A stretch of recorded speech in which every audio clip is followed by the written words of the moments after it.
There's one song that kind of popped to mind that I wanted to do that I thought was really neat, and it isn't done a lot. And it's by, of course, Irving Berlin, the man who practically wrote American music.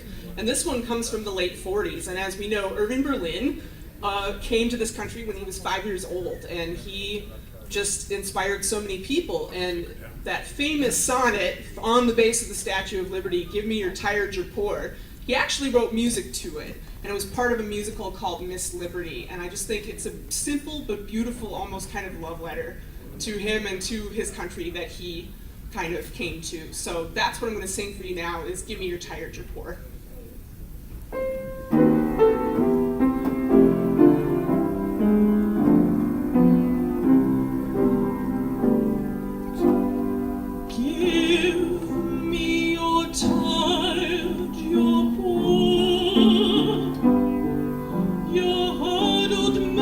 Yearning to breathe free, the wretched refuse of your teeming shore.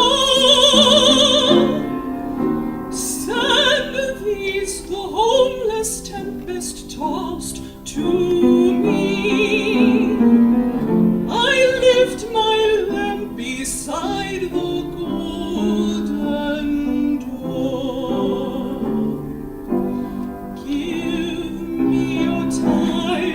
Your poor, your huddled masses yearning to breathe free, the wretched refuse of your teeming shore.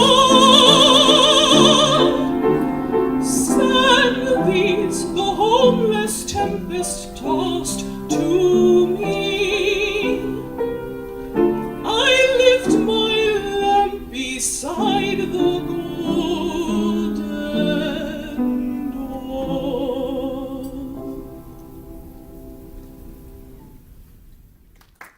So I was very intrigued about meeting this group. Now there's people that follow rock stars all over, there's people that follow sports teams, people follow authors, and people follow artists, and you guys follow a highway.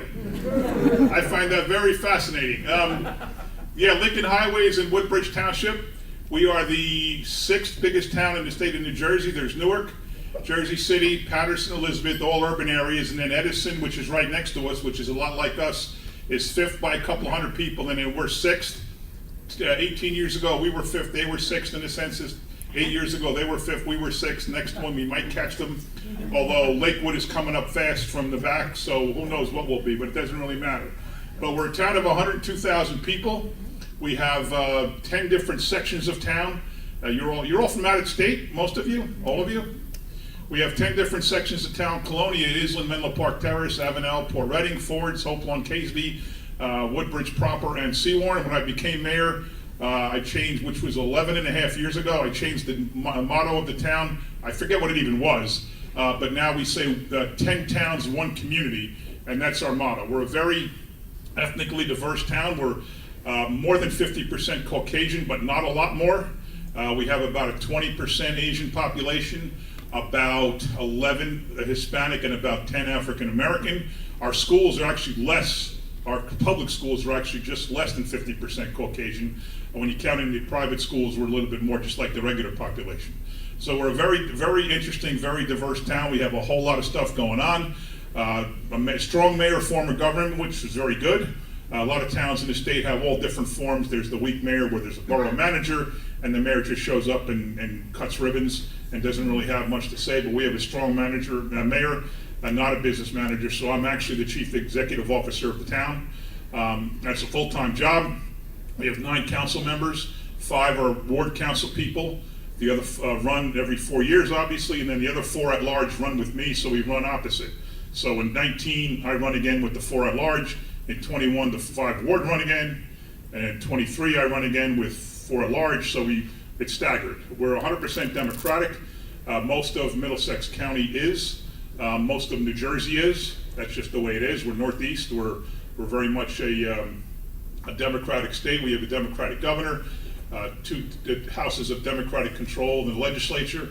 Although for the last 8 years we had a Republican governor, Chris Christie. Well, no comments, come on. I liked him for a while. I still like him. He did okay for a while, but then once he started running for governor, he changed a little bit, but I still like the guy. He managed to win in a Democratic state because for the last two governor's elections before this past one, we nominated people that frankly should not have been running for governor, and he beat them both, which was a good thing. And I say that as a Democrat, but I don't want to get political here. But we are very much a Democratic town in a Democratic county in a Democratic state. Does anybody have any specific questions about Woodbridge? Or well, let me tell you that Lincoln Highway, anybody did New York Times crosswords? So 5 years ago or so, the Sunday crossword of the New York Times was all about Lincoln Highway. You got to go Google it and get a copy of it. It really was. I was doing it, and I recognized quickly that it was Lincoln Highway. And I didn't finish it because I'm not that smart. But you should get it. If you're crossword fans, the whole Sunday crossword was based on Lincoln Highway. Here it's also called Route 27. Route 27, it goes all the way up to Elizabeth, and it goes all the way down through Princeton, through Trenton. I think it goes as far as Trenton. But in Island, the Island section of town, which is what it runs through, mostly is in Summer Colonia. It is called Lincoln Highway. My Knights of Columbus just moved 3 years ago from Green Street in Island to a new building on Lincoln Highway. We had a hell of a time with GPS. We had a hell of a time with the people mailing us stuff because the official address of our building is 571 Lincoln Highway South. That is the address. So when people try to find it other different ways by maps and Googles and all those kind of things, if you don't put that in, who knows where you're going to go. But we are Lincoln Highway South. I live about 10 blocks off of Lincoln Highway. So why anybody have anything you want to know about the Woodbridge in specific, without covering Lincoln Highway? Anything else you want to know about the town? You're all from out of state? Yes. Really? That's pretty cool. And you're all staying here? Yes. Good. Where are the gardens? The what? The gardens. The gardens what? It's the Garden State. Oh, the Garden State, yeah, we're the Garden State. Where are the gardens? Where are the gardens? I don't have one, I can't tell you. I can't tell you. Yes, sir, you got a question? Yeah. Where did the name Woodbridge come from? Reverend John Woodbridge, we're actually, our 350th anniversary is next June 1st. Sesquicentennial, got to figure that one out. Just finally figured out how to say it.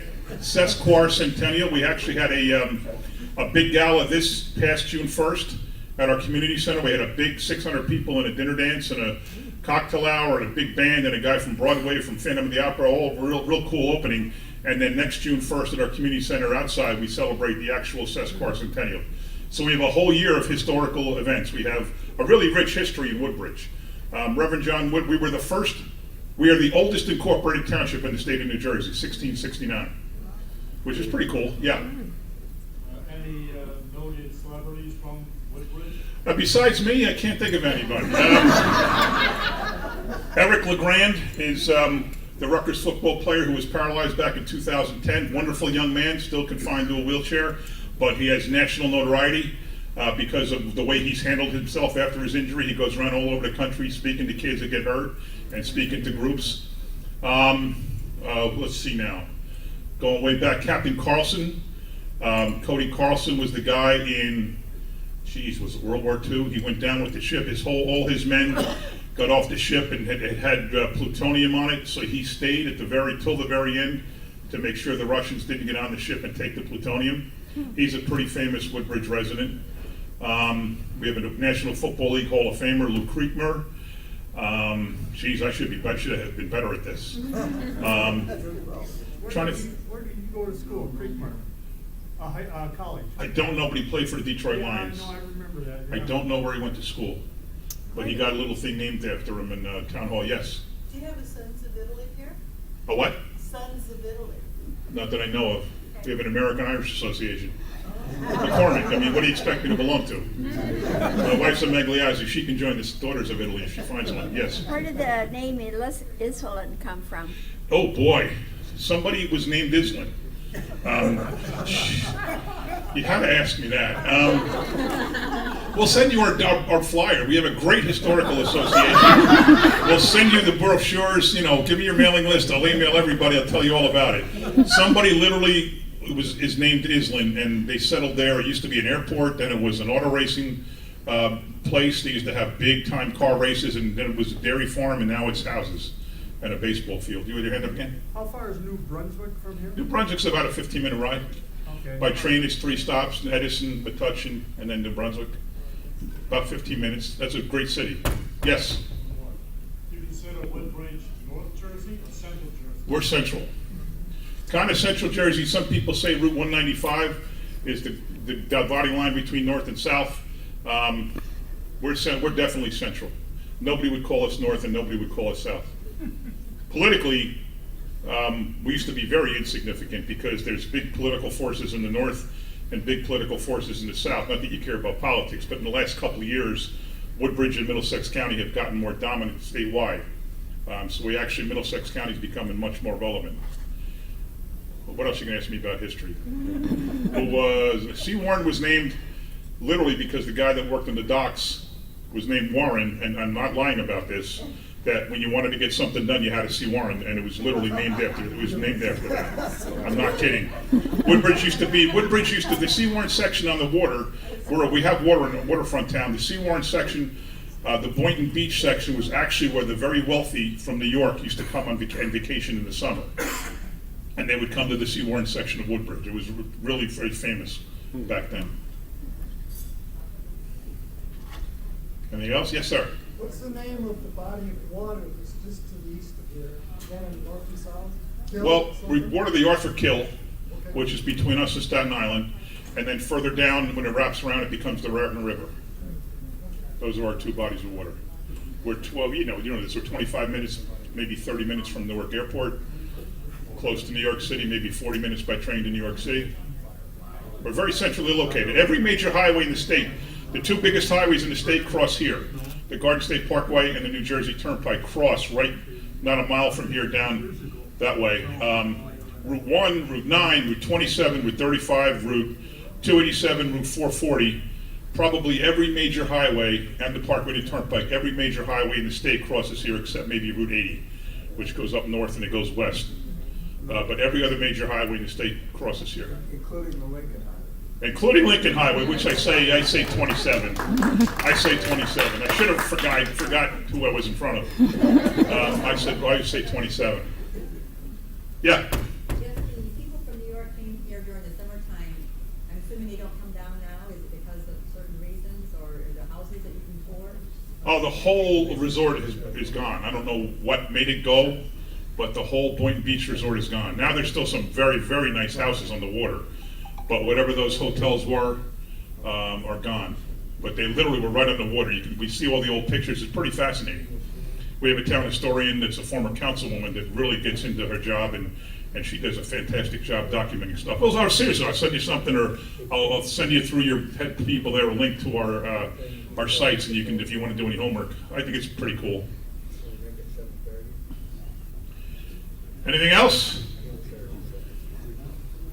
Well, if you think of something and you want to shoot us an email, we'll be happy to help you. But I think I'm fascinated by the fact that this is a Lincoln Highway Association. I think that's pretty interesting. Where does it go? What states does it go to? New York to San Here to San Francisco. It goes all the way to San Francisco, really? Huh? Lincoln Park. Lincoln Park, San Francisco? Is that what they call Lincoln Highway? 13 states. 13. All right. See, I'm learning something. You're learning something. I'm learning something. But again, if you look, it's the world's first. The country's first. Oh, pretty cool. If you're crossword fans, you got to Google way back. I got to say it's at least 5 years ago. But you know how in the Times crossword there's always like 6 or 8 big long clues and they fill everything else in? The whole theme of the big long clues was Lincoln Highway. And the Jimmy Stewart Composite Squadron of the CAP. Please stand for the presentation of the colors. Oh, let's just stand. Oh, colors.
Okay, we will now have the Pledge of Allegiance. If you are a veteran, you are authorized to render the hand salute. Otherwise, place your hand over your heart at the count of 3. 1, 2, 3. I pledge Allegiance to the flag of the United States of America and to the republic for which it stands, one nation, under God, indivisible, with liberty and justice for all.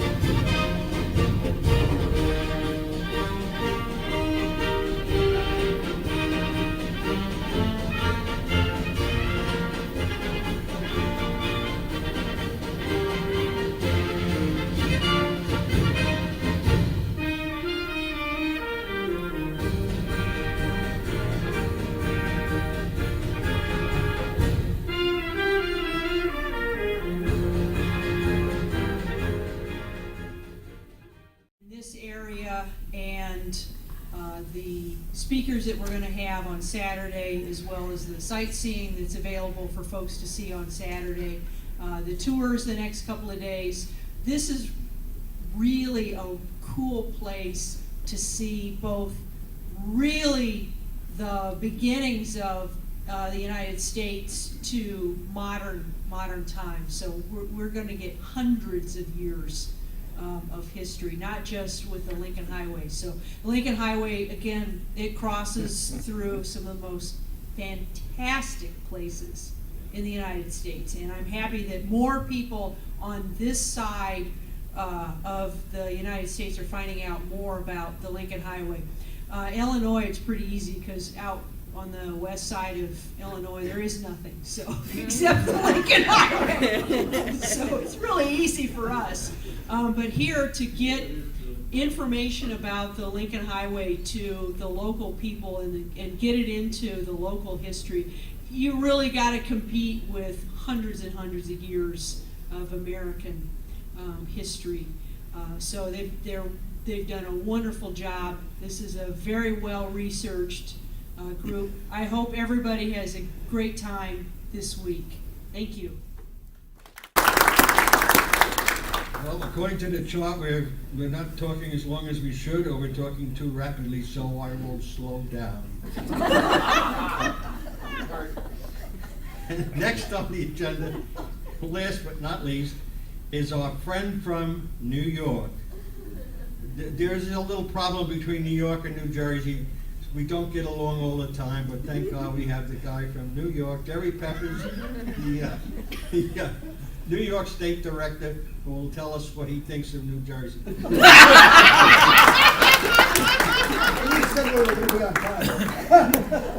I actually didn't expect to talk about New Jersey, but if I do, I could take the extra time. I don't really have that much to say, although I am a lawyer and it's impossible for me to be short. But a welcome from the city of New York and the New York Harley chapter. We're really happy to have everybody. I've told some of you this. For me, I've been to the last 10, 11 conferences to see all of the people I know in a conference that I'm actually working on. It's a great feeling, and I'm glad everybody's here. I really just wanted to say a couple words. We are unable to get either of our Thursday or Friday bus tours into New York City because time just doesn't permit it. These are very congested roads, and there's a lot of things to see. But we do have the Saturday tour that some of you have signed up to. That continues to be a little fluid because New York City is always fluid, but and I will have a handout for the day of the tour that has the route that we expect to follow. We will visit Times Square, where my office is and where our eastern terminus is, and we will visit the World Trade Center, and I was there that day actually too. And we will see some things in between, but we're just going to have to be a little bit fluid. It is very, very important to be on the bus on time, The bus will get here at 8 o'clock, and we aren't leaving until 8:30, but if we can get everybody there as early as possible, we'll get a little bit of early start. Did I fill the time, or can I end now, or should I talk about New Jersey? Yeah.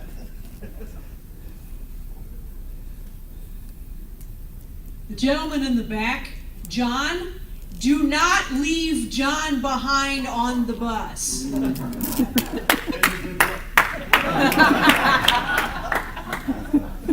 Yeah, unfortunately, we've had some folks who've taken ill, and we have some replacements. Some people can't be replaced.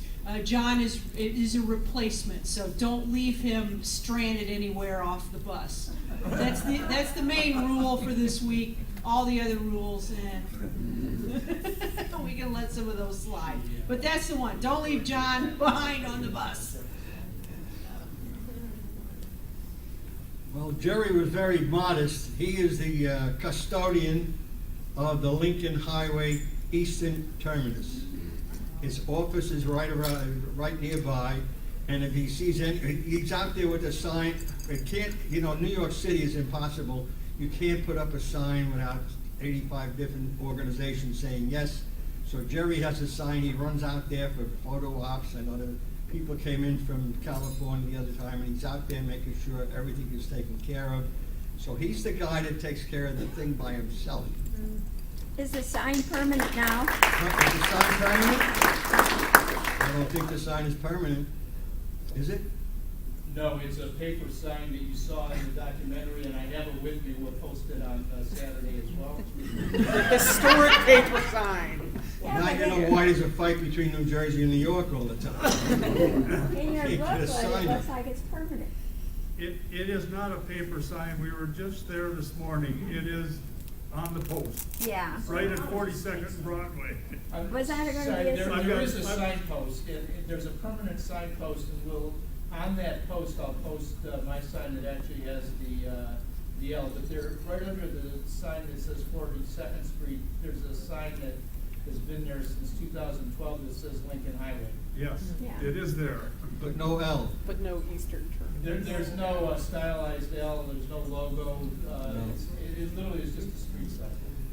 And that was hard enough.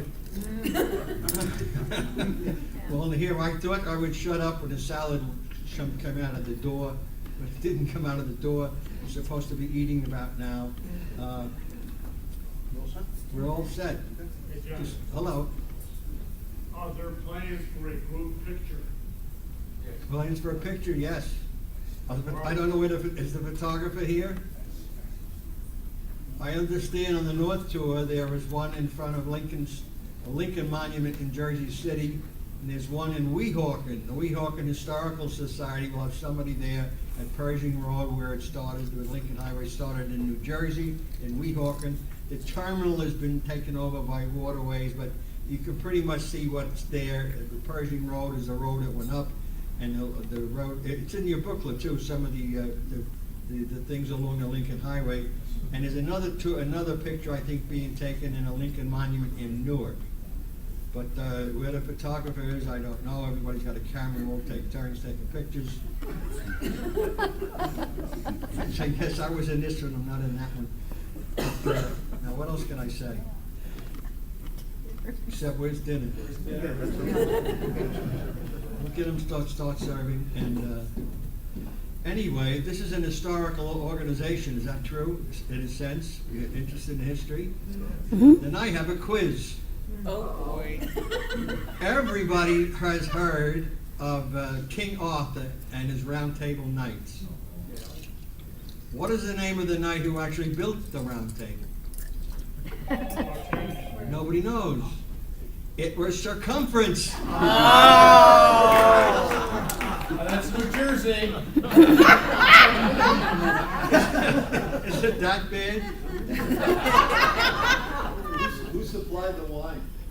What, for me? No, for the round table. Yeah, I'm not sure. Cirrhosis.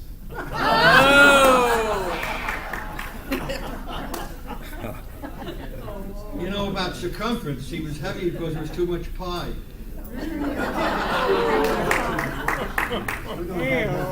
Absolutely. Ernie's gonna go wake up the cook. Shake him up somehow. Anyway, it's been a couple of years, we've had nothing to do except plan this thing, and we hope we didn't forget anything. So far, it looks like we haven't, except we forgot to wake up the cook. But that'll be happening. Here, you see, what do I do? I talk. I talk a lot, I guess. Actually, with a phonograph needle. Now, see, nobody laughed, and nobody knows what a phonograph is anymore. I do. You do? Yes. Who does? Okay, if they are, okay, then I'll shut up. By the way, I have a copy on for World War I, it's the centennial. Yes. November 11th, 2018, 11/11, on that date, the Centennial Commission, National Centennial Commission, would like to have all the church bells ring in the country. And that would be nice if you're involved in your home community. Go back and see if there's anybody there that's commemorating World War I. It's a terrible thing. We're still living with the effects of World War I. The Mid-East, for instance, when they carved it all up and gave it away to different countries. And of course, the British, they suffered a loss of a generation in the First World War. And those who died in the First World War, they lost their children for the Second World War and followed by the Second World War. Well, the British stopped everything at 11 o'clock on November 11th in memory, and that's 100 years ago. As I mentioned, for those of you who were at the bridge, at the beginning of the 10 Crucial Days campaign, this was entirely occupied territory. After this battle, New Jersey was never occupied by British troops ever again. It took place on in the morning of January 3rd, right at this battlefield. Now, if you look beyond that line of trees, well, you can't look beyond that line of trees, but right on the other side of the trees to the left on the battlefield is 14 acres of land which were just purchased by the American Battlefield Trust from the Institute for Advanced Study. So that will become a part of the battlefield. Now, I've mentioned before that this was all windswept territory. All these trees you see lining the battlefield were not here. In fact, none of these trees were here. There was a small orchard to our right on right where was the farm of William Clark, who was one of the two brothers who lived on this battlefield. This is the land of William Clark. His brother was Thomas Clark, who lived on the other side of the field, and we'll see the Thomas Clark house in a minute. But none of these trees were here. So you could see Nassau Hall from from either of these ridges.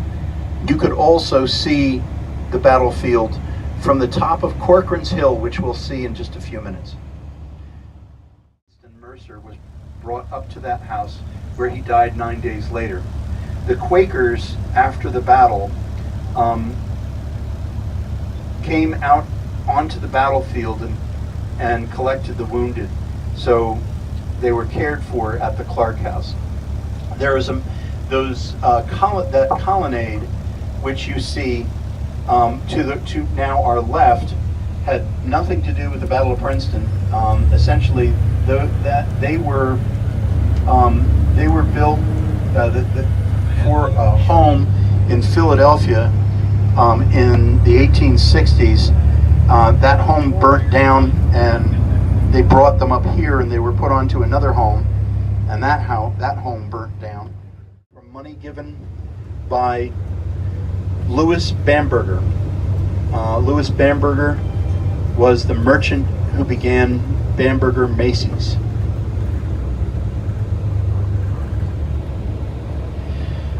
It was specifically designed as a school for world scholars, postgraduate school.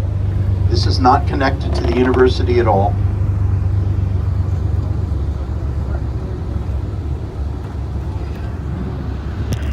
The Institute for Advanced Study, even today, most of the faculty come from overseas.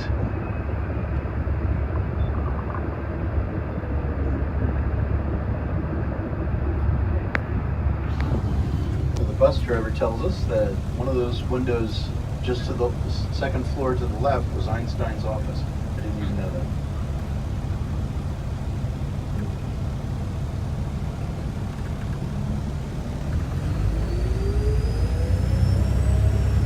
The question was, when did Einstein die? And I think it was 1956. 55. Okay, there you go. The year I was born. I promise I had nothing to do with it.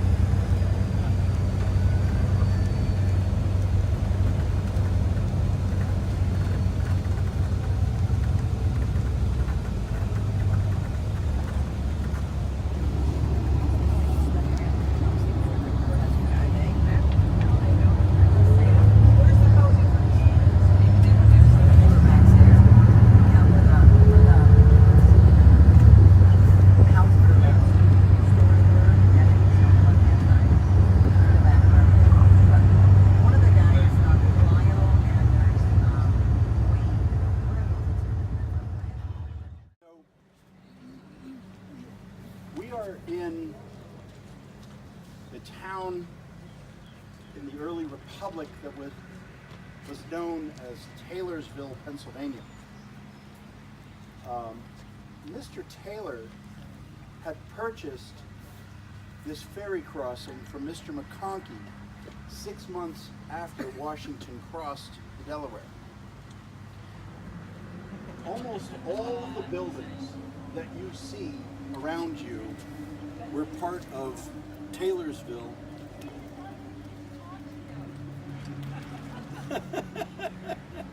I still don't have a voice. Stop yelling at your wife. So most of the buildings that you see were built by Mr. Taylor and his family. This became a real transportation hub. On the night of December 25th, 1776, there was that small one-room tavern that we just had lunch in, and there was the McConkey Ferry House. Now the McConkey Ferry House that you see right here, if you notice, there is a very distinctive white line in the middle of the ferry house just to the left of those windows. The McConkey Ferry House was to the right of that white line. Everything to the left of that white line was built in the early republic by Mr. Taylor. So the McConkey Ferry House was to the right, and it was not 3 stories, it was 2 stories, and it was not stone, it was wood. So essentially, the foundation of the McConkey Ferry House is where that building is right now. So there were no other buildings here. This was, as I had mentioned on the bus, one of 9 ferry crossings, 9 miles from Trenton.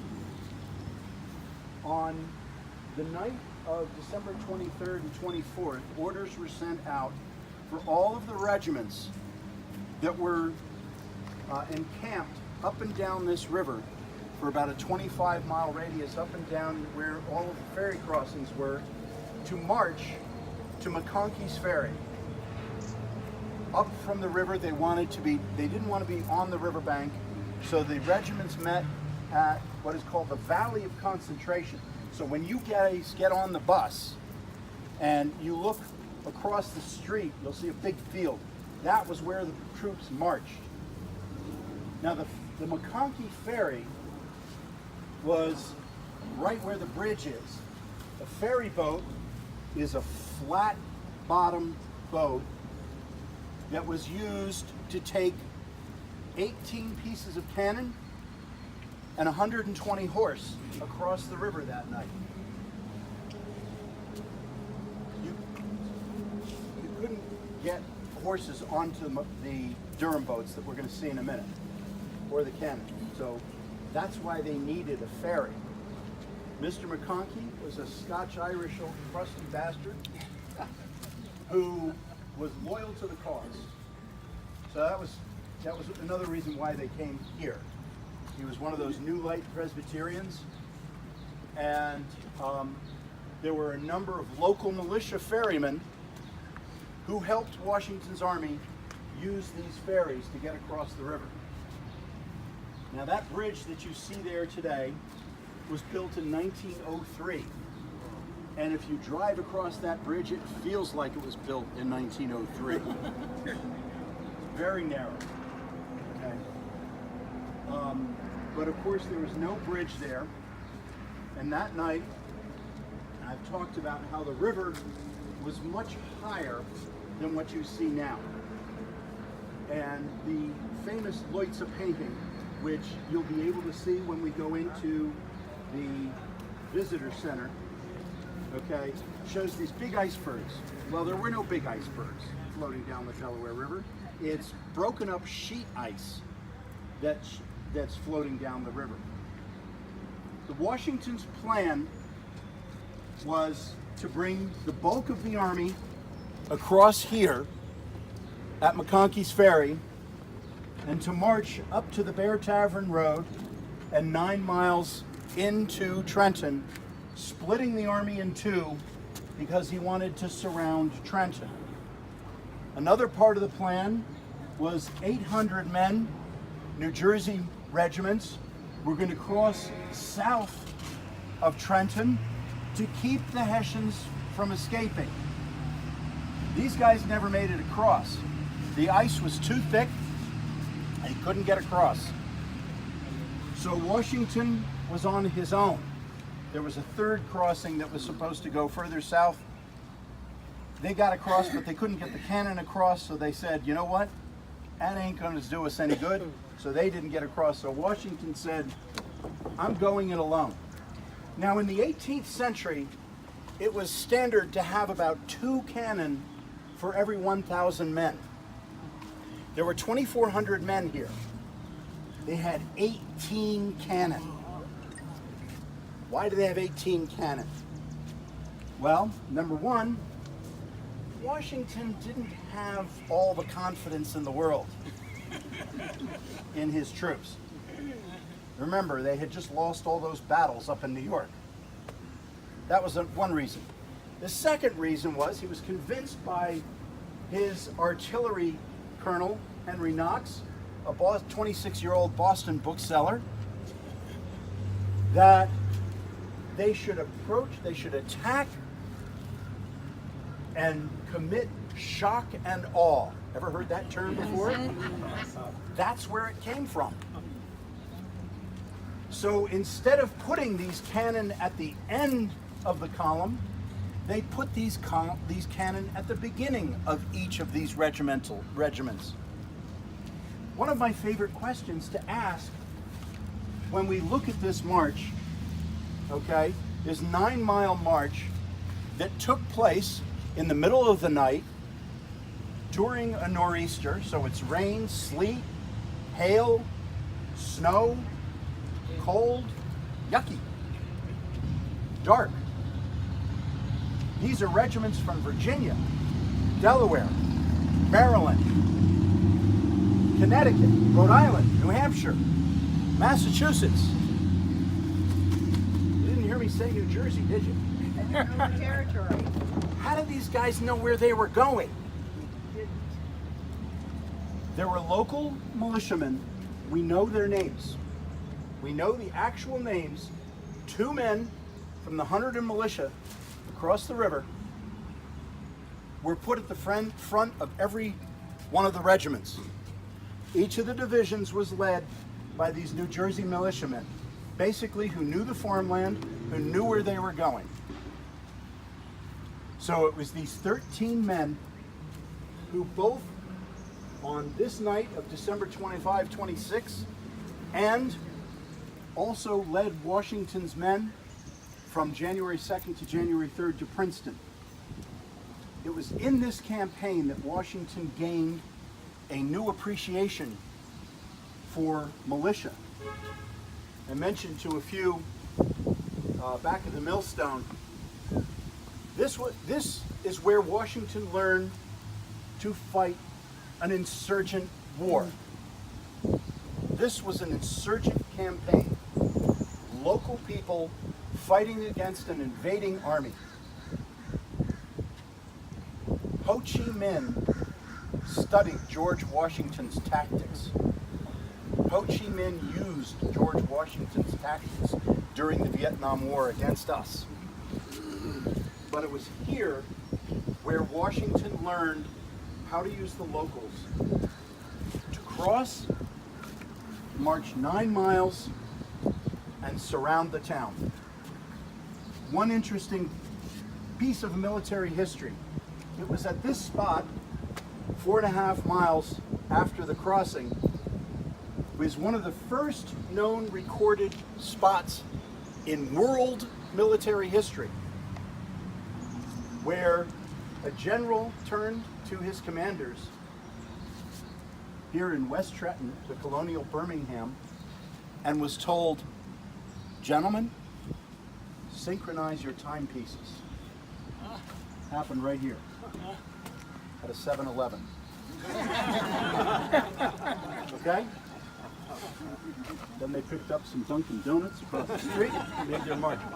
2 years ago, I made this march with the 174th Infantry Brigade out of Fort Dix. I drove, they marched. These soldiers crossed the river on December 11th on these Durham boats and marched into Trenton. So I've actually done this march in real time. This was the first active military unit 2 years ago that actually did this march, the same march that the Continentals took.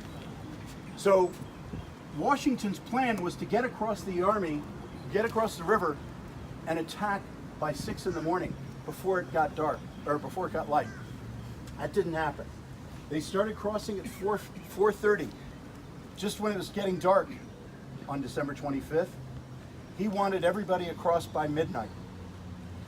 By 3:30, they were still pulling the cannon across. So that's how far behind schedule they were. So the horses and the cannon went on the ferry. The men went on the Durham boats. Let's go see those boats. These are all of the British cantonments throughout New Jersey. Now this shows exactly what the regiments were in each of the towns in New Jersey. Okay? So throughout New Jersey, so this is a period map that shows exactly where the British had each of their different regiments, where they were occupying all of New Jersey. Now essentially, the reason why I show this to you is essentially each of those towns is a town along the modern Kings Highway, or the Lincoln Highway. Okay, so here you have New York, and then this road, now it doesn't look because it's all squiggly, but this was the road that is today the Lincoln Highway, or Route 27. I'm with the Weehawken Historic Commission. I have a couple of people with us. Mike and Nancy Bolt in the back is also with the Weehawken Historic Commission. Our chairperson, Lawrence Sherman, welcomes you, as well as our mayor, Richard Turner. You always have to mention the mayor. Show of hands, how many people here ever went on the Circle Line cruise? Circle Line cruise, 3-hour trip around Manhattan, beautiful. If you were on that cruise, that's where the West Shore Ferry was when they came over at the end of 42nd Street in New York City. They started at Times Square and they went right across, and this is what they found. They found the West Shore Terminal. It's marked West New York, Weehawken, West Shore Railroad on there. Ontario and Western Railroad are the markings on the terminal here, and it says New York Central on top, which is usually the marking they put onto the smokestack of the ferry that took them across. If you want, you can pass this around. I'd like to later give these to John if he's interested in them. And we'll go right to a West Shore ferry boat. This is the Buffalo, built in 1897. And that's the year it was placed in service, and was in service until 1925. It's a single deck, steel hull, paddle with driven thing, didn't have a screw. And it was built basically for horse and carriage. So, you know, by the time it came to the automobile age, they were pretty well equipped for doing these. This was at the inception of the Lincoln Highway, and I love this one because you may see like 7 buildings in Weehawken there. if you have good eyesight. You can test that.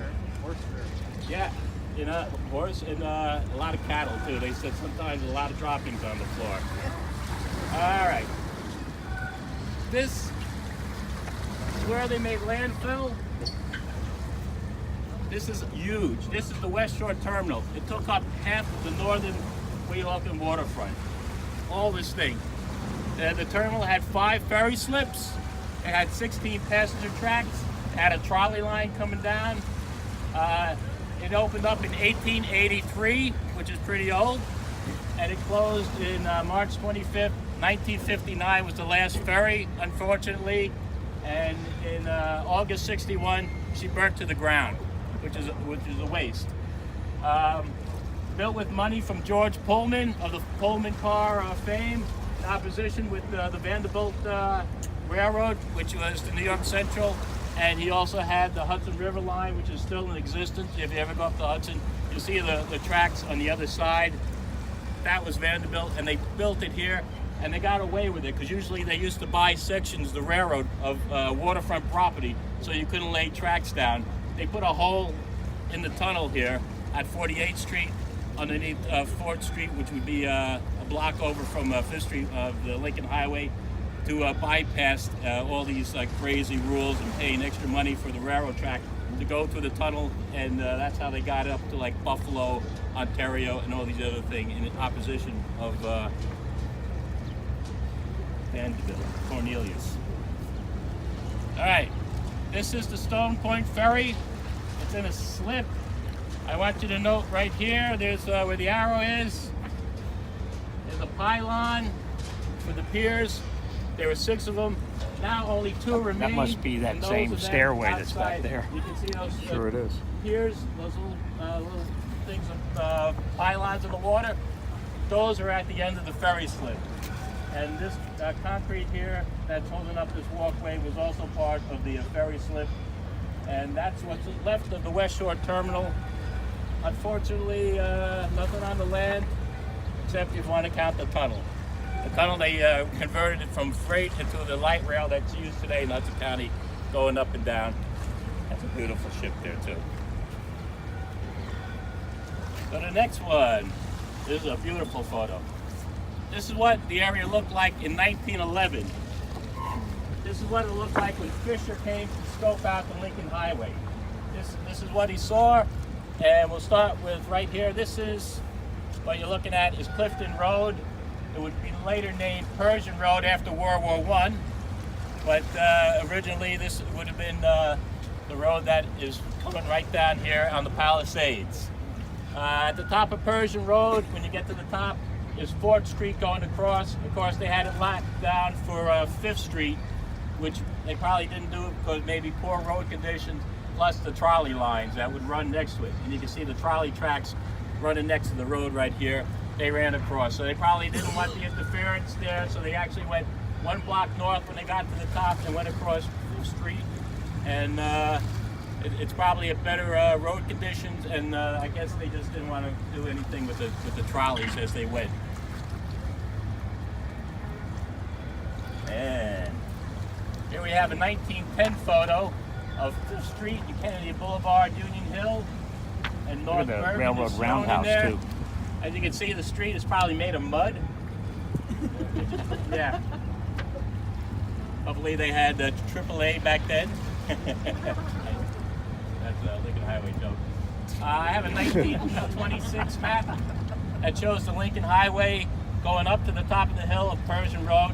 When they reached the top, they made a left and they went down Boulevard East, and they got to Highwood Terrace, which is 39th Street in Union City, and they went across to the Kennedy Boulevard there only because it probably was Macadam Road, brand new, and plus you got a nice view.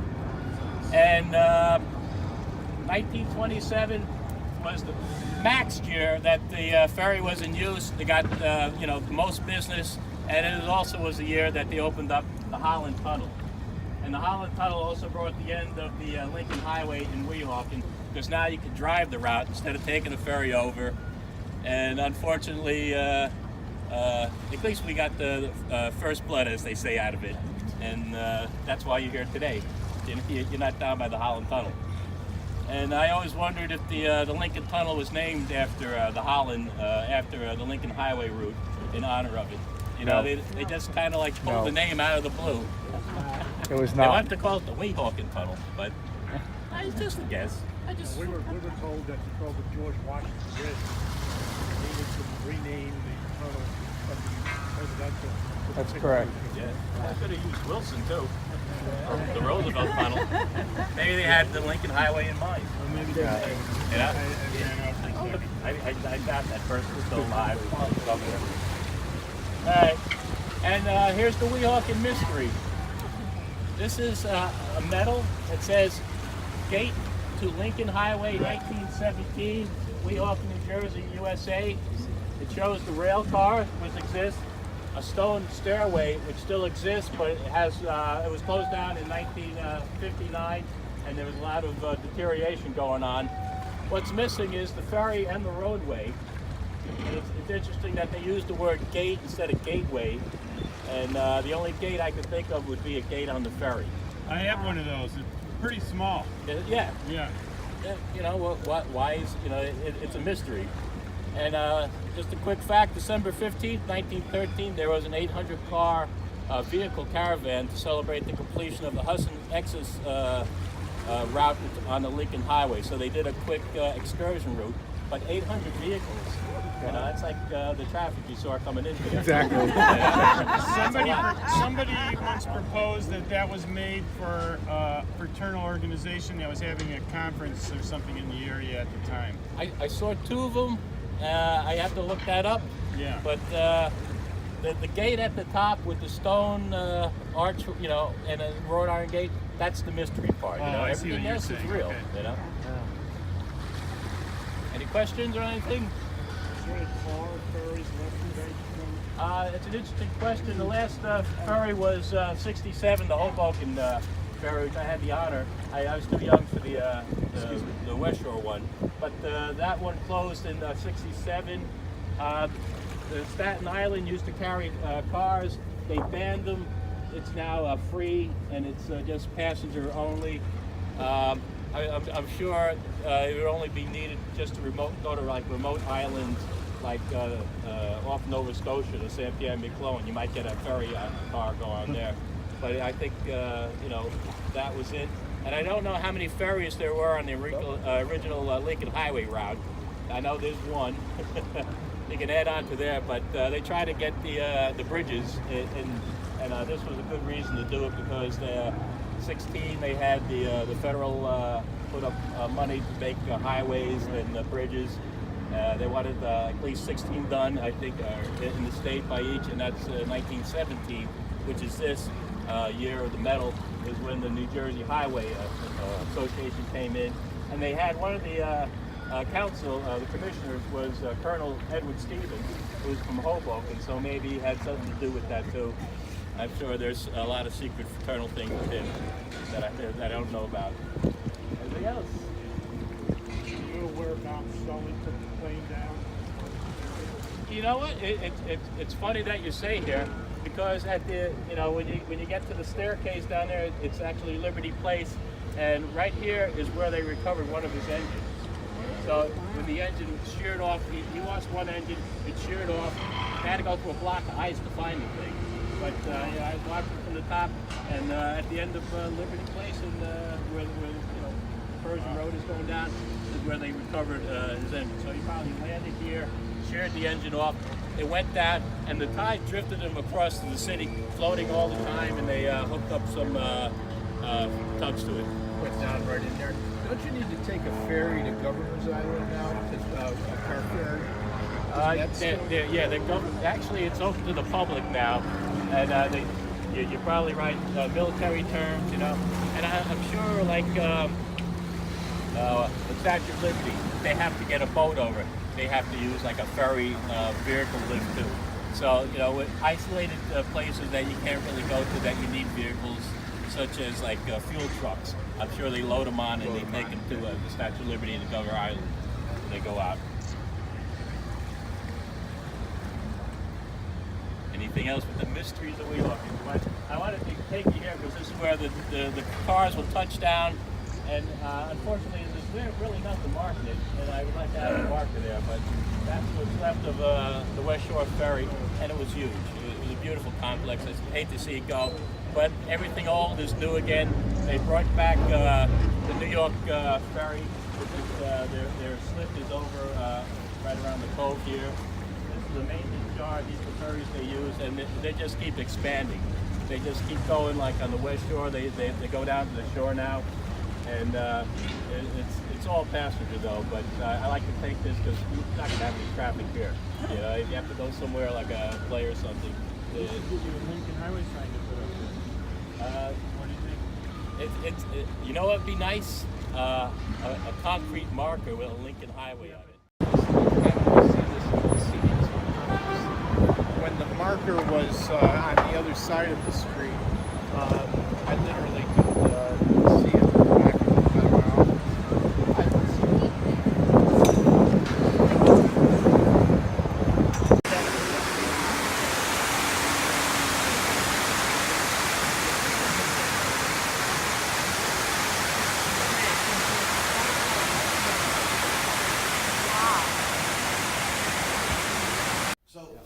When I started out looking at the engineering of the roads, working in Manhattan, there is an institute, you'll see the information at the end of the presentation.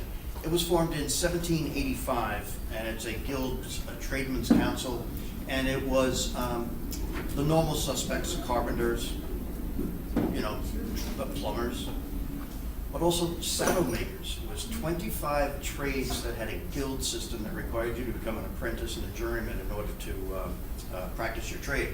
So I went down there, and it's magnificent. It's right off Fifth Avenue, and when you walk in, there is nothing but the wonderful aroma of decaying organic matter. The library books are just, forget acid-free paper, they are just disintegrating on the shelves. And it's a magnificent domed area and no computers. You have to go to a card catalog.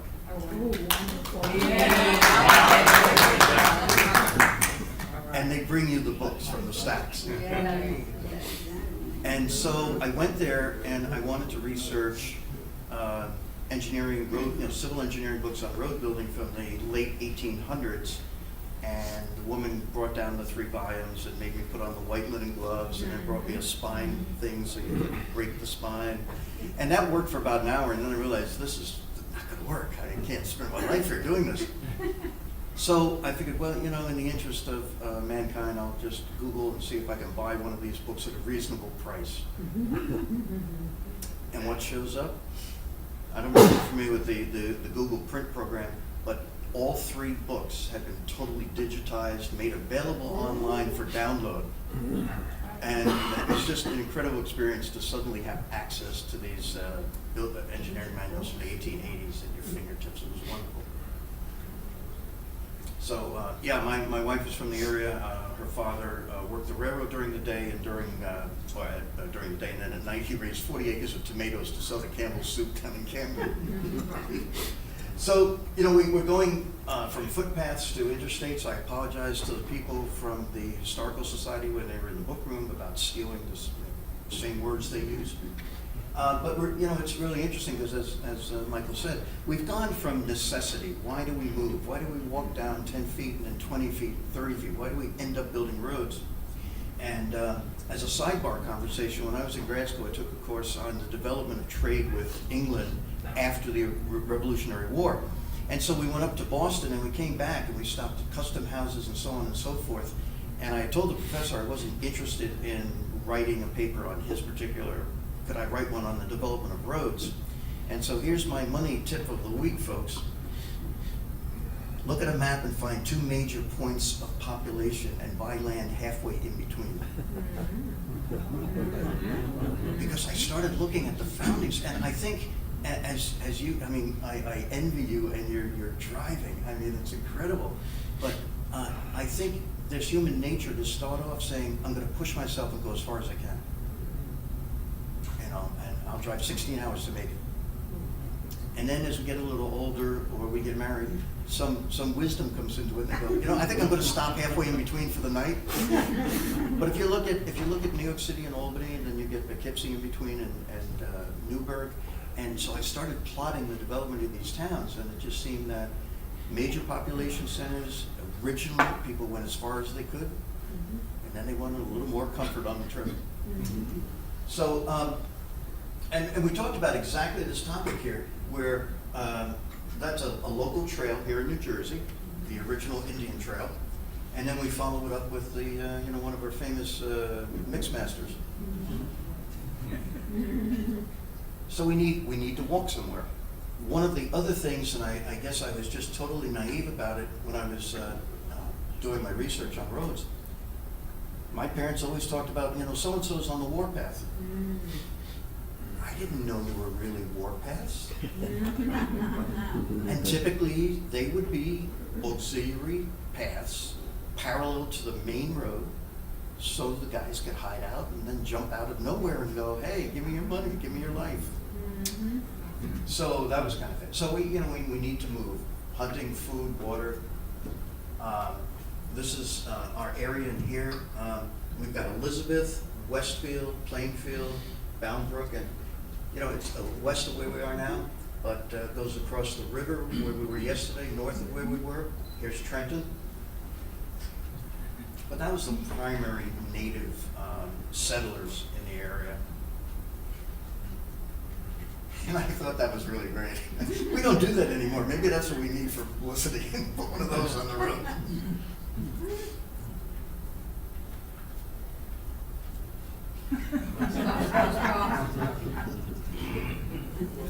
You know, I love it. As some of you know, I'm an engineer, and it's really amazing to me because we'll go into a project meeting to start, and we're talking to the architect and everything, and it's really interesting because it's the 21st century, and we don't know how to design buildings. Because if you need a new corporate headquarters, what do? Everybody at the C-level executive suites hires somebody to make a cost estimate. And then you go to the board and you get approval. Then you start designing the building and find out that you need another $30 million you hadn't planned on. So we have this term from the space program called value engineering. Originally it had real meaning. Analyze every part. What value does it add? Can we get rid of it?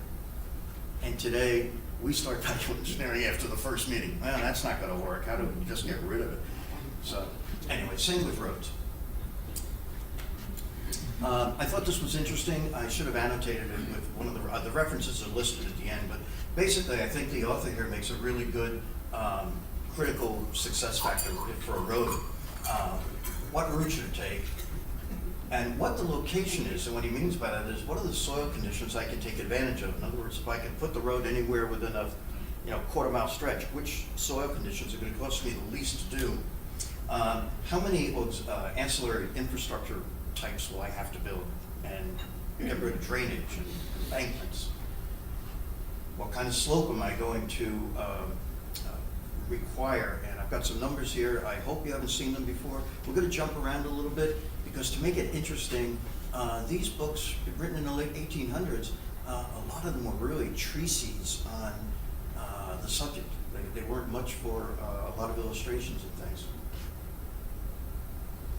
And as you know, was it McDonald with the original U.S. Highway Department? He was a fanatic about the surface. Make the roads support only the load that it's going to carry, so we don't overbuild stuff and pay a lot of money for road we'll never actually use.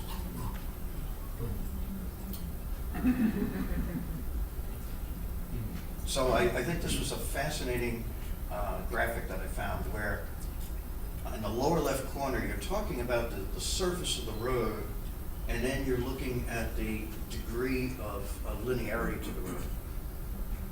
And so one person kind of wandering doesn't need much, they're not putting much load on the road.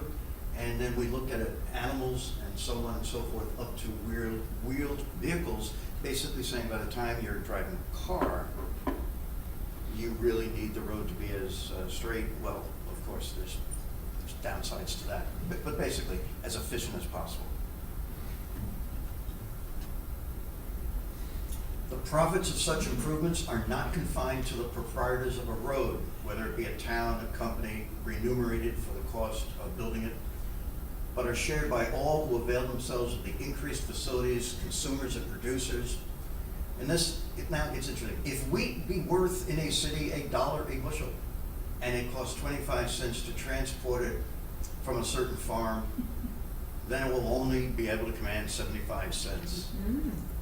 If I improve the road and the cost of carriage is reduced to 10 cents, the surplus 15 cents on each bushel is so much absolute gain to the community. And this is the kind of flowery writing that I think we've lost on some of our books. And he puts it in words we understand. So I just took a couple of samples out of the book on the type of writing he used. An ascending slope is then 1 in 20, and as will be hereafter proven, 1/20th the whole load drawn over it in one direction must actually be lifted up the entire height in 100 feet. But upon such a slope, a horse can draw only 1/2 as much as he can on a level road, and 2 horses will be needed. Now, you say, well, what's this got to do with Lincoln? Don't forget, there's a tendency to look in a rearview mirror, when you're doing engineering or anything else, because you got out of school, you get to a point where you're designing roads. So these manuals really kind of was still very much in the forefront of the design. On a well-made road of broken stone, a horse can draw 3 times as much as he can upon a gravel road. By making then such a road as the former in the place of the latter, the expenses of transportation will be reduced to 1/3 of their former amount. So 2/3 will be completely saved, and 2 out of 3 horses formerly employed can be dispensed with. Well, what do you think the horses thought of that? I mean, all I can think of is like the TV show Car 54, and they went from riding horses to driving around. So this is the location and grades of country roads. The considerations which should govern the engineer in locating the line of an ordinary wagon road are the amount of traffic, its general character, whether light or heavy, convenience and necessity to the community, natural features over which it will pass, the labor, and so on and so forth. And basically just going back to those first tenets that we had on the other slide. When you build a road, what do you consider to do it most efficiently?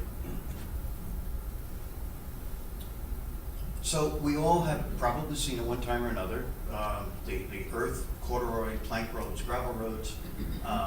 I've got a slide coming up later, which is one, anybody familiar with charcoal roads? No. I wasn't, so we'll learn together.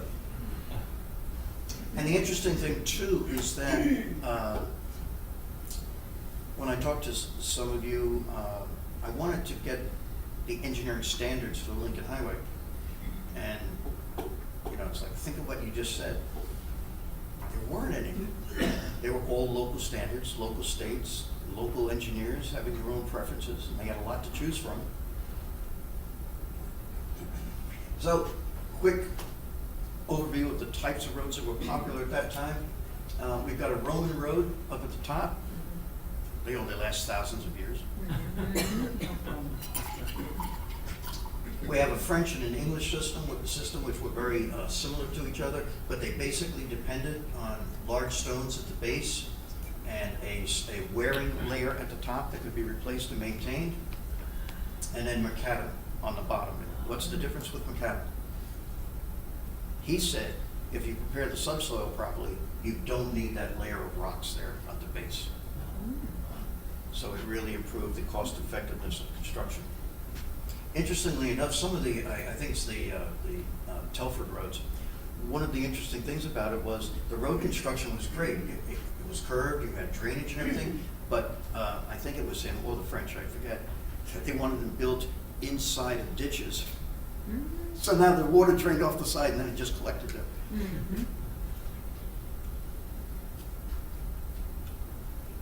So a little bit more detail that I found on the construction technique.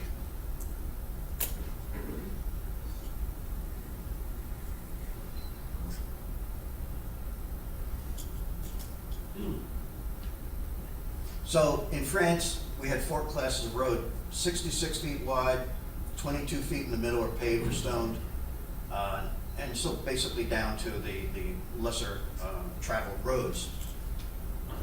The Telford Road we talked about, 32 feet wide, 28 feet of side cuttings, and 22 feet of shoulder in areas that were dangerous, where you might go off the road.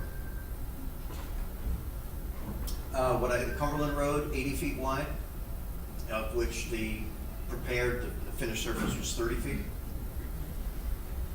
And the Romans only had to worry about chariots, so they were 12 feet. Opinions differ as to whether that portion of the carriageway to be finished and maintained as a dirt road should be in the middle or on the sides. Heavy loads are apt to seek the sides in order that the driver may walk upon the footpath, which favors meddling the wings rather than the middle. Yes, sir. I have a question about the width of the roads. When they actually made the original road, were they making it for the time, or were they making it in consideration of a later time that would maybe be more developed? Were they thinking like, we do this now, or we're actually doing this so that it'll be like this 20 years from now or whatever? You know, I think it's just like with the technology we have today, where you buy something and 6 months later you have buyer's remorse. I think the change in technology at that time didn't give them much guidance.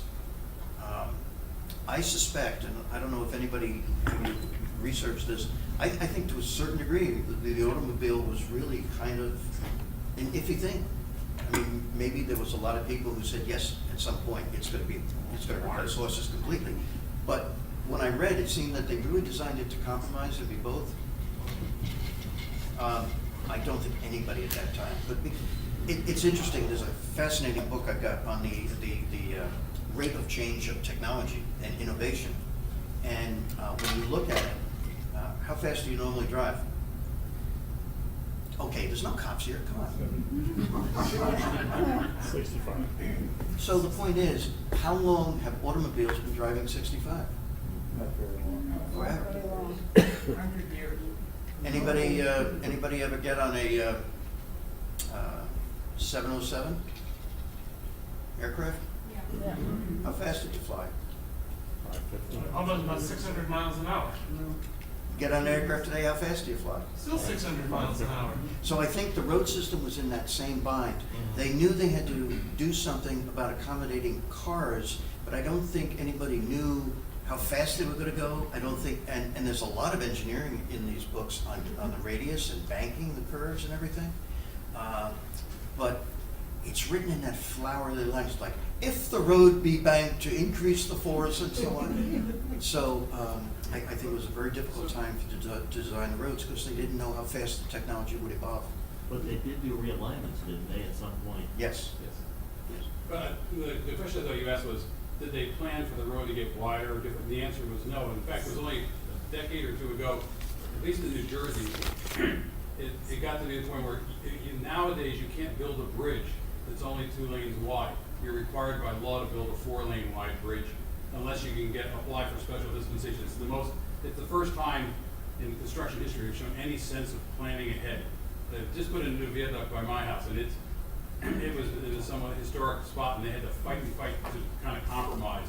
But it is basically 4 lanes right because they don't want to have to build another one down the road. Yeah, that's great, Kurt, because if that was your question originally, Well, I don't think they there was planned no on force shoulder lane. widths, or we have a lot of roads here. We just drive up and down Route 1, look, they never planned for anything. They could allow people Yes, to sir. build right against the road. If I can add something now that interesting, I wrote a lot of history about the George Washington Bridge, when we celebrated its 75th anniversary about a decade ago. And what was really admirable about the George Washington Bridge is that it had extra capacity engineered into it from the start. When it first opened in 1931, I think it was only open 2 lanes in each direction. The middle wasn't even filled in.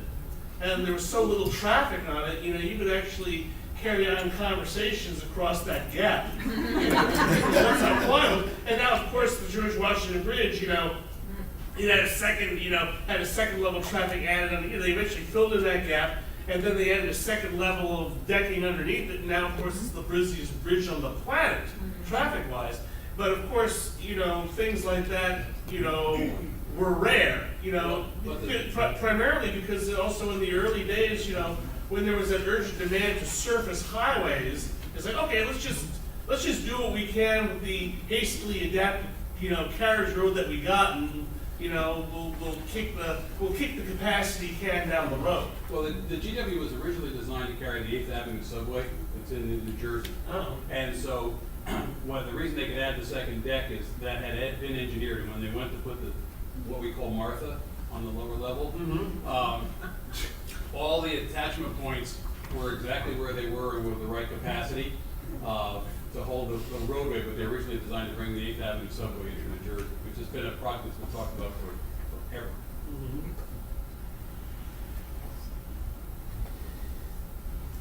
Speaking of, Knowing this group, if you continue with questions, you're never going to finish your presentation. Yes, I am. So can we hold questions till the end? I promise you I'll finish it. Okay. But the same thing with the Brooklyn Bridge was over-engineered to take the trains and so on. Yeah. Yes, sir. Same guy, well, the same firm was involved with the National Road Bridge in Wheeling, and that bridge was designed just for carriages. They allow cars over it now, but there are no trucks, there's weight limitation, and there's space requirements, 75 feet apart. So We solved that space limitation by just driving right behind the guy. No. So here's some interesting numbers. I hope you haven't seen these before, but these are a dynamometer was put and a wagon was dragged across a stone track, and it only took 12.5 pounds of force to pull that wagon. It weighed a ton, a long ton, 2,240 pounds. And a plank road was 80, and you get up here to an earth road, 200 pounds. So, you know, by improving the road surface through different variations of improvement, you go from requiring, 200 pounds of pull to 12 pounds. So there goes your fuel economy if you're running a horse. This was put a little differently, and I thought it was a great comparison out of another book. This is saying, if I'm going to be running on asphalt, broken stone, so on and so forth, what does it cost me per ton mile? So the railroad at $1.28 and up to sand, obviously not a very good road surface, at $64 a ton mile.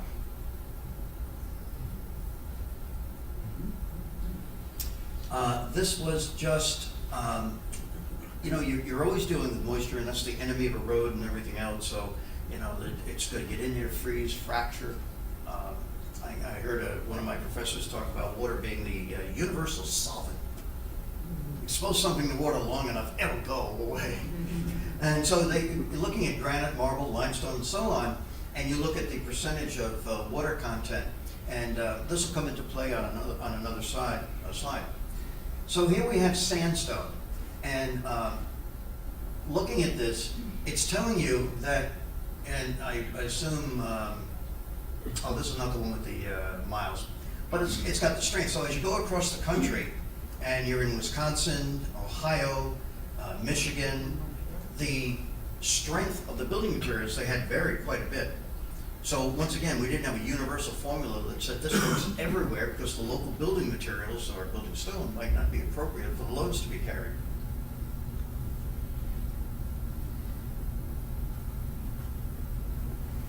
This is the production and value of sandstone for street use in 1889. And so you look at something like California had 100 cubic feet of sandstone streets at that time. And then you get down to New York City, 2,800,000. So certainly the adoption of a road surface varied, depending on, of course, need, but availability. And this is granite, same time period. Looking at the, I didn't realize granite varied that much. You got Connecticut at 35,000 pounds per square inch worth of strength, and then you come down here to Maryland and it's 5,000. So somebody probably made a lot of money creating testing labs at that time. And this is the amount of granite in use. Again, California, interesting, must have been a local product, much more readily available than sandstone, because here they've got 3 million square feet installed.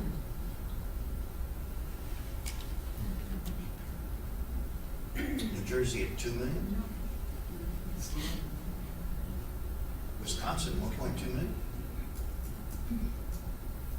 A little bit more detail of how the granite was set in and held in place using concrete and a sand cushion. The present system of paying for, this I love, this was a great one. The present system of paying for granite block paving is erroneous. The contractor buys his block at so much 1,000 and sells them at so much a square yard installed. Thus, it is to his interest to have as few blocks to the square yard as possible and joints as large as he can. Or he may purchase them from the stone man at so much a square yard. In this case, the stone man is interested in having as few blocks as possible, as is also the contractor. For the fewer blocks laid to the yard, the more yards of paving will be done in one day, increasing the profits of the contractor. Nothing changes. In some cases, the paver is paid by the square yard for paving, then it becomes in his interest, and so on and so forth. And as both of these are serious defects, the temptation to adopt them should be removed. I don't know about you, but my barber's last name ends in a vowel. I'm not telling them to. So, granite pavement, 1890 in miles. New York at 140 miles of granite paved roads. What else have we got here?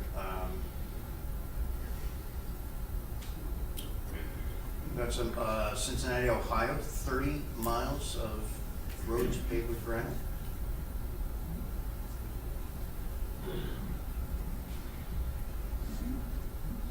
Wood paving. Anybody worked in a factory, a manufacturing plant, and walked on wood blocks all day? My first job out of school was at GE, and I had never seen it before, but you walk into the factory floor and it's black, and you think, wow, that's really kind of cool, you know. And it's actually, I don't remember what the species was, but it's actually blocks of wood about this tall that they put on top of the concrete to make it easier for people to walk on, and if something falls, they'll dent a little bit rather than. So they made roads out of wood blocks. And this is interesting. What do you have to do to wood in order to make it last? You have to preserve it. So if you're a conspiracy theory guy, kind of guy, a comparison of the death rate in cities using wood pavement with that of cities where little or no wood is employed seems to show that wood pavements do not cause an increase in the death rate.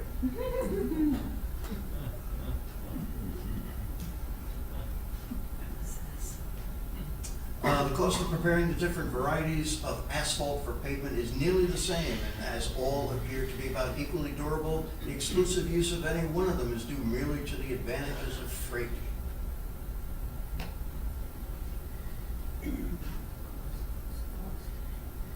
This is asphalt pavement in 1890 across the country. Interesting, Buffalo, New York is the winner. Omaha, Nebraska at 15 miles. What else we got? Erie, Pennsylvania at 5. Not a very popular paving method at that early stage. Omaha, Nebraska.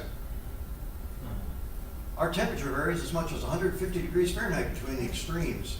We are subject to rapid changes of temperature, which in the winter season occasionally as high as 60 degrees in 24 hours. Douglas Street, which was paved in the fall of 1882 and the spring of 1883, has experienced a range of temperatures from 120 degrees in the summer to 34 below in the winter. Our experience is very favorable to asphalt pavements on all grades. And then they talk about the slope and so on. Asphalt is not as cheap as wood, but in my opinion, a preferred pavement upon permanently established and well-improved streets. Not quite as easy for the horses as wood, but more comfortable for those who ride, and is clean and superior from a sanitary standpoint. So how about brick? Seems relevant. So Columbus, Ohio, 1890, 21 miles of brick road. Springfield, Illinois, 1.5 miles of brick.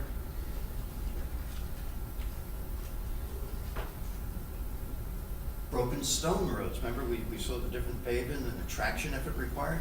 So if you had a broken stone road, showing the variation. And the reason I put this in, it's local. You've got Linden, New Jersey, Plainfield, Broadway, Westfield, Union Township, and you look at the thickness of the roadbed when you start getting into the heavy industrial area down there. 12 inches of thickness, 16 feet wide. What year? This is all 1890. But interesting, nothing changes. Union Township costs you $12,000 per mile, and Linden is $3,000.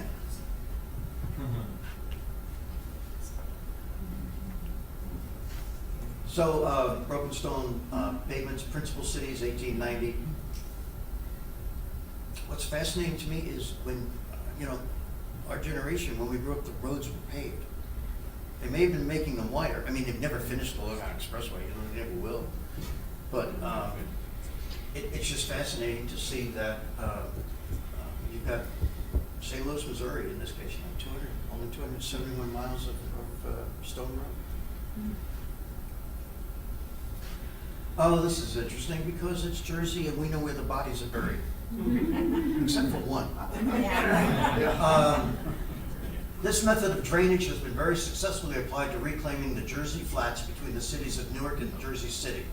A large tract of marshland with a natural surface not higher than the level of the ordinary high tide. These flats were formerly subject to twice daily outflow from the Passaic and Hackensack rivers, in which the mean rise and fall of the tide was about 4 feet. The tract was surrounded by a dike or levee formed along the margin of the stream, and the materials excavated from a wide open ditch. Numerous broad cross ditches divided the marsh, and so on and so forth. Sluices are located at suitable intervals as to drain the main ditch into the river. The pipes are placed in pairs, and so on and so forth. But the engineering is kind of interesting. A difference of 1 inch of water will open the flapper valve to let the water out. So apparently it did a pretty good job.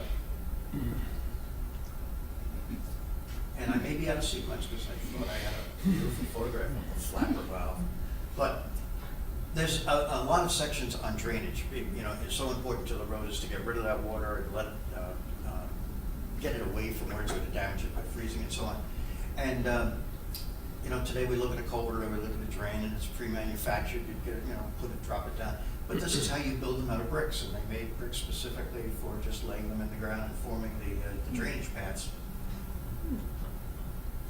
There's my flapper valve right over here.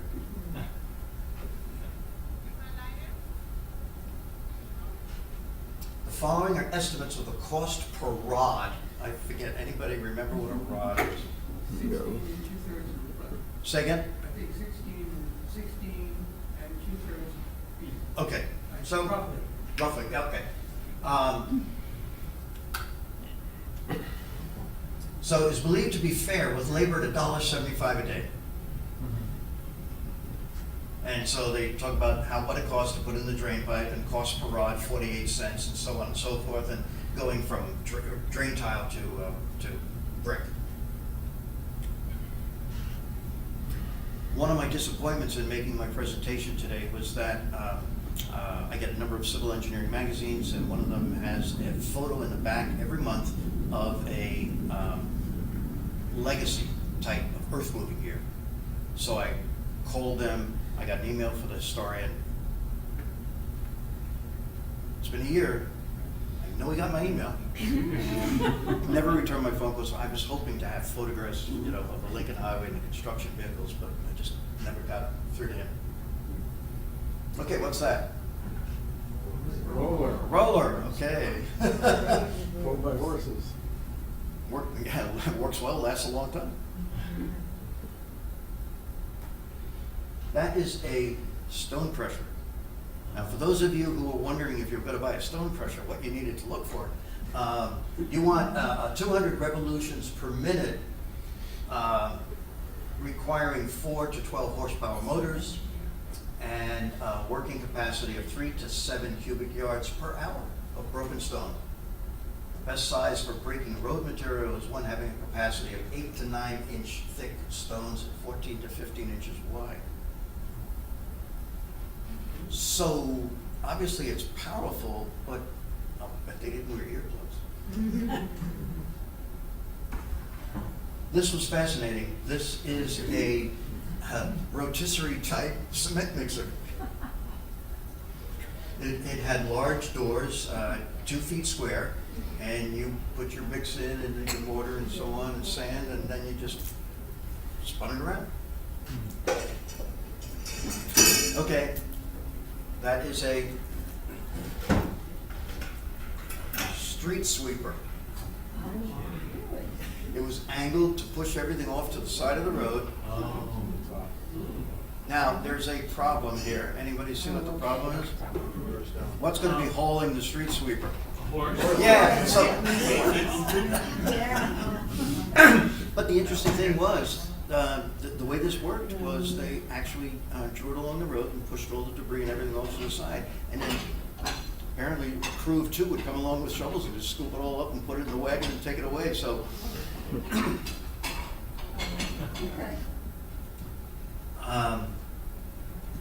Macadam in Bath and Bristol in England, he did not allow any stone above 3 ounces in weight to be used, and he caused splinters and thin slices and spalls to be excluded as far as possible, and laid considerably stress upon uniformity of the size of the material, perfect cleanliness, freedom of dust or sand or other earthy matter.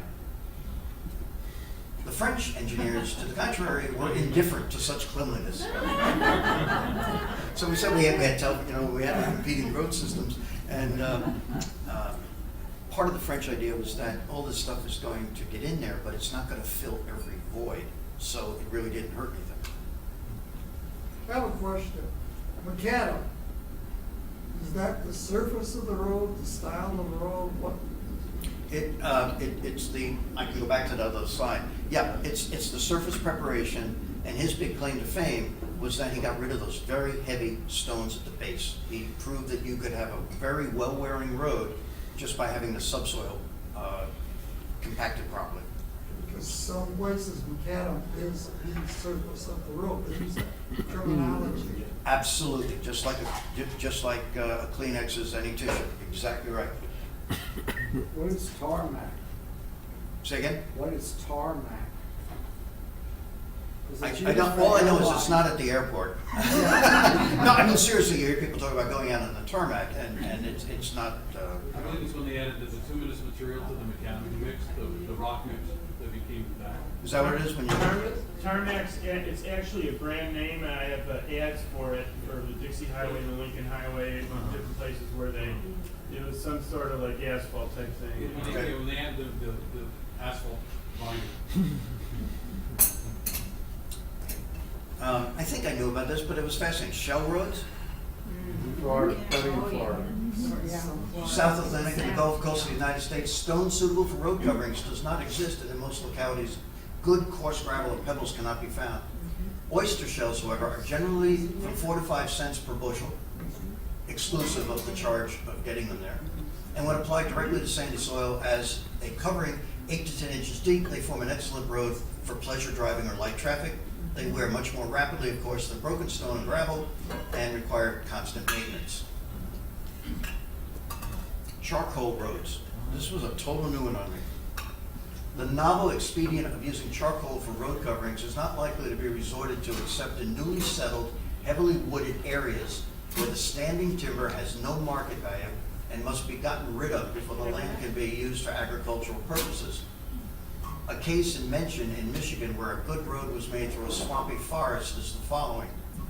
Timber from 6 to 18 inches through is cut 24 feet long, piled lengthwise in the center of the road about 5 feet high, 9 feet wide, and then covered with straw and earth, similar to a coal pit. The earth is required to cover the pile, take it from either side, leaves 2 good-sized ditches, and the timber, though not split, is easily charred. And when charred, the earth is removed to the side of the ditch, to the side ditches, the coal rake down to a width of 15 feet, leaving a 2-foot thick layer of charcoal in the center, and the road is complete. The material is found to pack well, not form into ruts, doesn't get soft, spongy, although the water is not drained from the ditches. The cost is $660 per mile, and contracts for 2 of these roads were given out in Wisconsin at a cost of $499 and $520 per mile.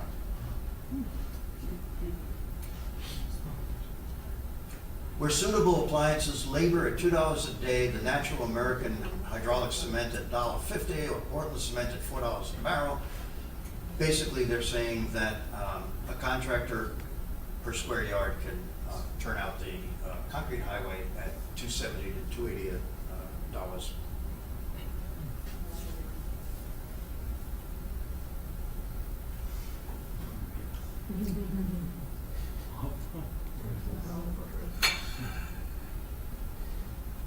The noise list would be good.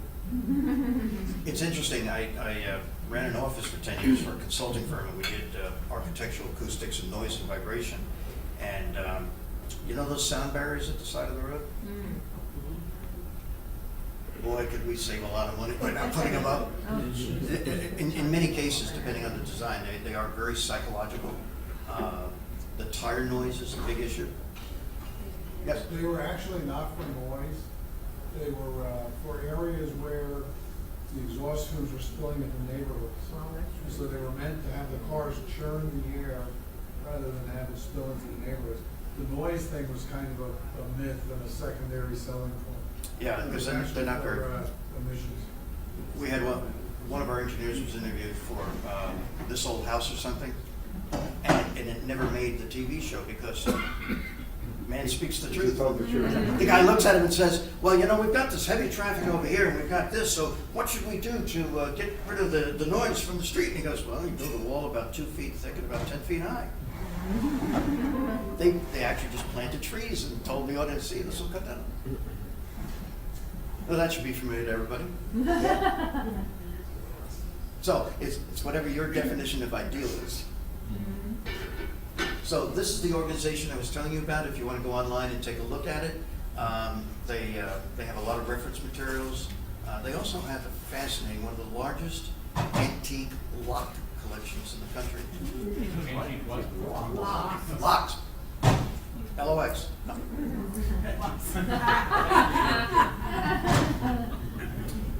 This is just just a note about the. I want to give thanks to Google for doing that. I mean, it's just incredible to get those books downloaded. And that is the cover of one of them. Another one.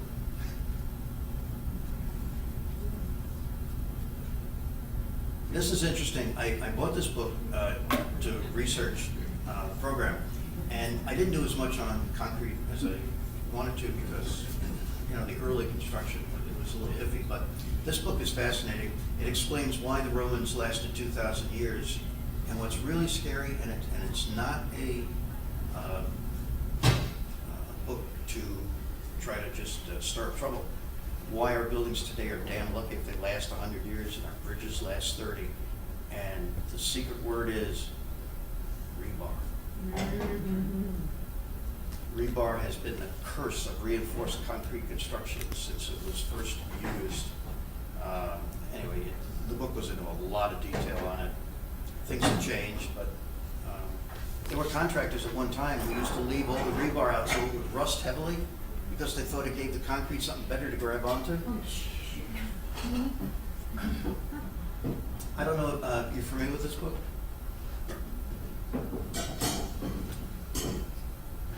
I think I paid $4 for it on eBay or something. But it's the assessment of the roads in New Jersey and evaluated them for which ones should be designated as part of the, I guess, historic roads or tourist roads, or I'm not sure exactly what designation it was going for. But Lincoln Highway is part of that study. It is inscribed, Lincoln Highway Association, New Jersey Conference. And this goes to Michael. I'll never pronounce your last name correctly, but Michael is the type of person who comes up to you repeatedly and always says, is there anything I can do? And he never says no. Well, Michael, Thank you. congratulations. Unexpected. Thank you very much. I thought.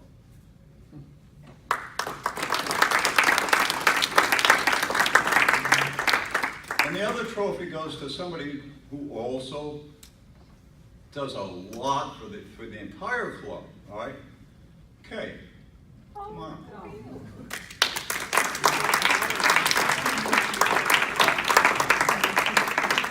Kay is everywhere.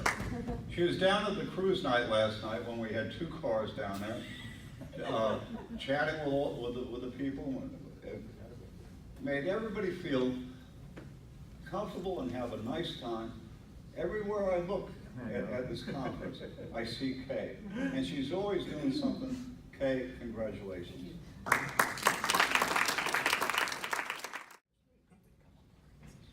Okay, next up, we usually get a headquarters report from Lynn.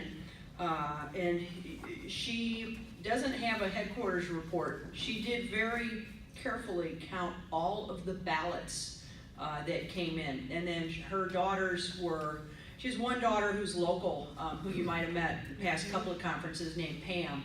And they were getting her the ballots. So she was opening them, and we have the vote for directors, but we don't have a headquarters report from Lynn.